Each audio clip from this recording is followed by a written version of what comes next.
Plastiektoppies, bottels, sigaretstompies en strooitjies.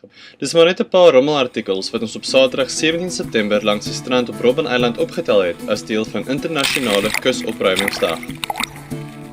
Vir die afgelope 25 jaar help vrywilligers wêreldwyd op een dag om gemors op te tel langs die kus, stroompies, riviere en mere.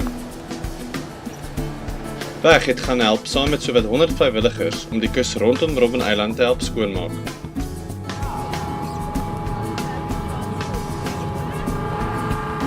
Estelle Esterhuizen, Robben Island se natuurbewaker, vertel meer.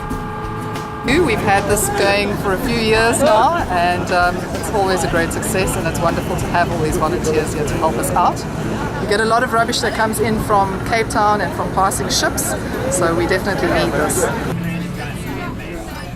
Ons is met 'n bus geneem na die een deel van die eiland waar almal uitgesprei het en gemors begin optel.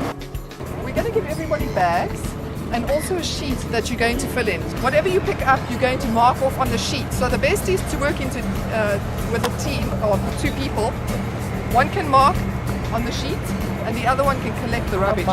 There are different categories for your rubbish on the sheet. Just collect your paper, be careful with your glass, be careful with any metal stuff that you pick up. If it's a big metal object, please just leave it in place. Second plastic lid.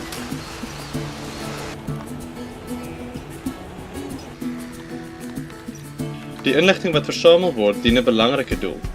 Information is that gets done on a yearly basis as well, and it's basically used at the end of the day to approach various companies to let them know, look, it's your litter, can you maybe provide some sponsorship to help us out?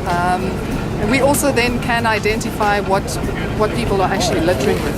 It tends to be specific things like cigarette butts or bottle tops and that type of thing.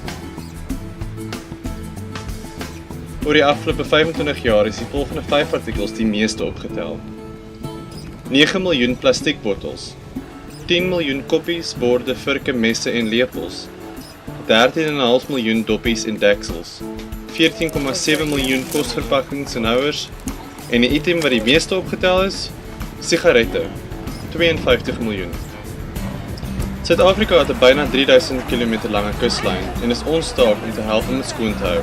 Herwin of zip dit in 'n zipbak.